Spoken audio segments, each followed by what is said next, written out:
everyone. Welcome to my new series Legal Platform on my YouTube channel Ratna Vora Bebag.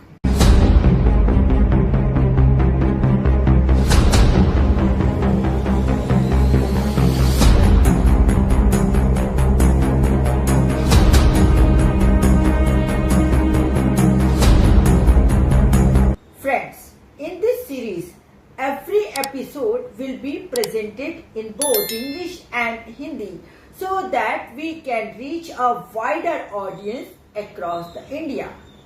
In my last episode, I talked about the amazing journey of the Indian Constitution, how it developed over time and how it still continues to evolve today.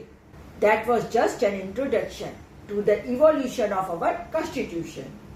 Now, as you know, our constitution took 2 years, 11 months and 18 days to complete. It was adopted on 26th of November 1949 and came into effect on 26th January 2015. Today's episode is the preamble of the constitution.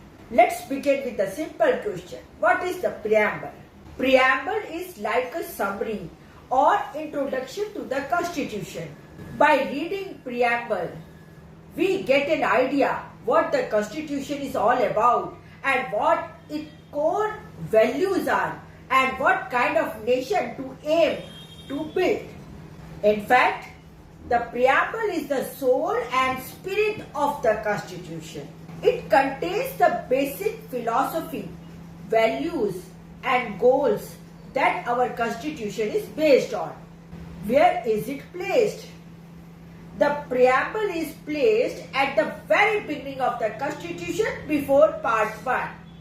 Even though it is not legally enforceable, it plays a very important role in interpreting the constitution. Friends, it was adopted on the same day as the Constitution, that is on 26th of November 1949, and it shows that the Constitution was made by the people for the people, which reflects the ideas of popular sovereignty.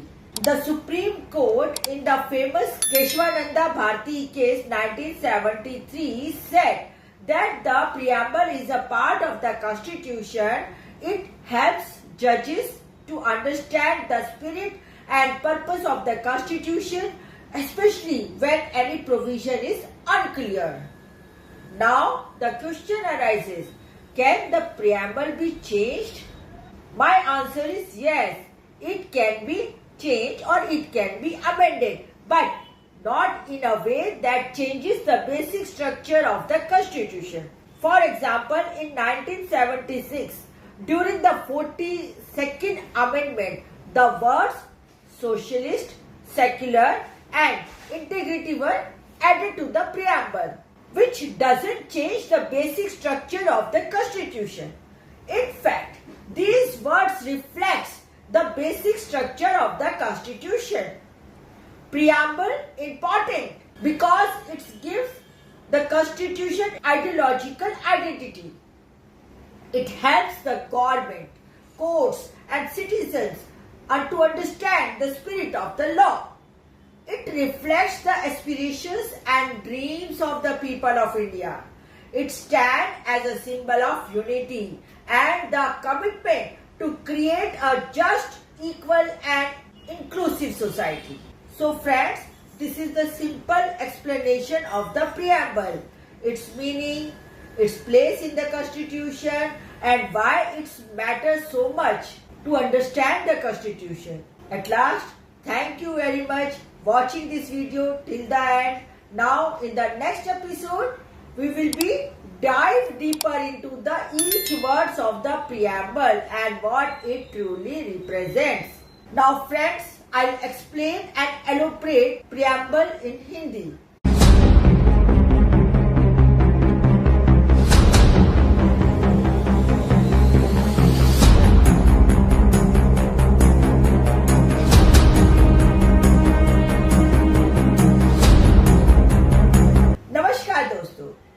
स्वागत है आप सभी का मेरे नए channel legal platform में, मेरे YouTube channel Ratna Vora बेबाक पर।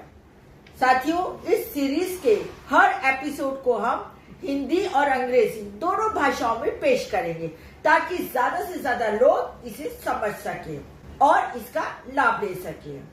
साथियों, पिछले एपिसोड में मैंने बात की थी कि हमारे भारतीय संविधान की अद्भुत यात्रा के बारे में।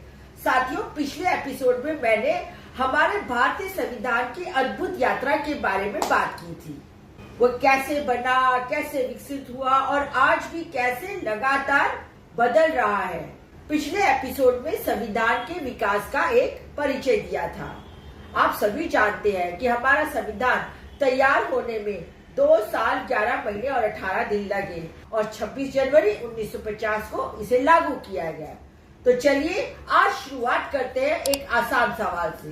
प्रस्तावना अर्थात प्रिएम्बल क्या होता है? प्रस्तावना संविधान का सार है, एक तरह से इसका परिचय या इसका भूमिका।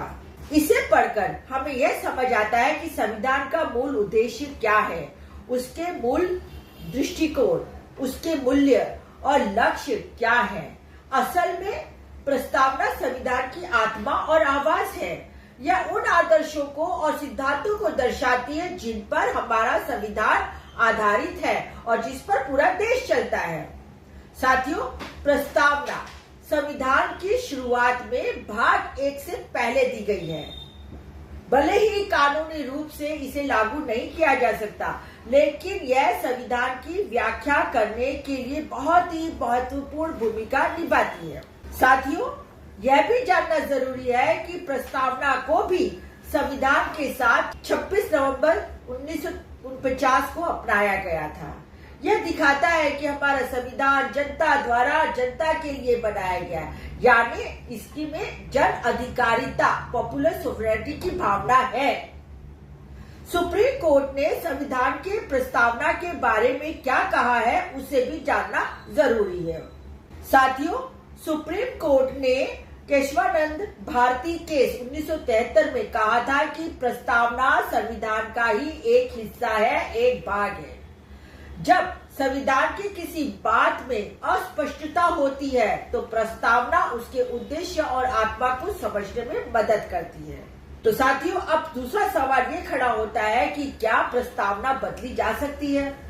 जी हाँ, इसे संशोधित अर्थात अमेंड किया जा सकता है, लेकिन ऐसा कोई संशोधन जो कि संविधान की मूल संरचनाओं से विरुद्ध हो तो ऐसा संशोधन नहीं लाया जा सकता, अर्थात संविधान की मूल संरचना को नहीं बदला जा सकता है।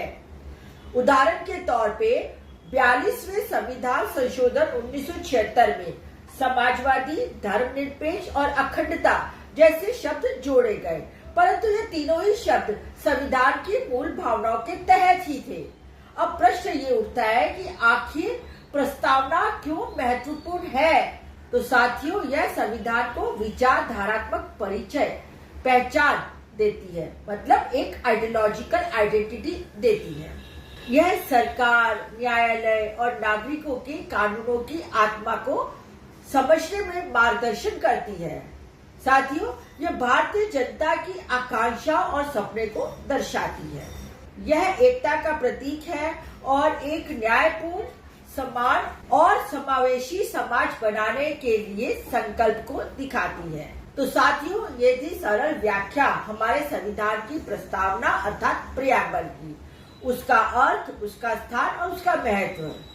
साथियों, बहुत बहुत धन्यवाद अंत तक बने रहने के लिए। अगले एपिसोड में हम प्रस्तावना की हर एक शब्द की गहराई से चर्चा करेंगे, जैसे संपूर्ण प्रभुत्व संपन्न, समाजवादी, धर्मनिरपेक्ष, लोकतंत्रात्मक गणराज्य आदि का मतलब समझेंगे। साथियों, यदि आपको यह मेरा वीडियो रुचिकर लगा हो, जानकारी से भरपूर लगा हो, लाभदायी लगा हो, तो मेरे YouTube चैनल रत्ना वोरा बेबाक को सब्सक्राइब कीजिए और इस वीडियो को ज्यादा से ज्यादा लाइक करिए और शेयर करिए। साथ ही आप मुझे इंस्टा, फेसबुक और एक्स पर भी फॉलो कर सकते हैं। साथियों, हम एक वीडियो बनाने में बहुत मेहनत करते हैं और यदि आप हमारे इन वीडियोस को देखकर यदि अच्छे लगते हो तो सब्सक्राइब करने में हिचक ना करिए। आप जितना ज्यादा हमें सब्सक्राइब करेंगे उतना ज्यादा हमारा हौसला बुलंद होगा। हमें और अच्छे से अच्छे टॉपिक्स पर वीडियो बनाने के लिए प्रेरणा मिलती रहेगी। और जो मेरा रत्ना वोरा बेबाक चैनल है उसके अंदर मैं विभिन्न विषयों पर वीडियो बनाती हूँ, जिसमें बाबा साहेब आम्बेडकर की जीवनी से लेकर हम लोग कंटेम्प्ररी मतलब सामयिक जो राजनीतिक विषय है उन पर भी बात करते हैं। और साथ ही साथ मैं अभी लीगल प्लेटफॉर्म के नाम से जो नई सीरीज शुरू की है उसमें हमने कॉन्स्टिट्यूशन को शुरू किया है और इसके अंत तक हम जाएंगे। साथ ही साथ बीच बीच में जो भी कोई इम्पोर्टेंट जजमेंट होंगे उसके बारे में भी मैं इसी चैनल रत्ना वोरा बेबाक में आपके साथ चर्चा करती रहूंगी।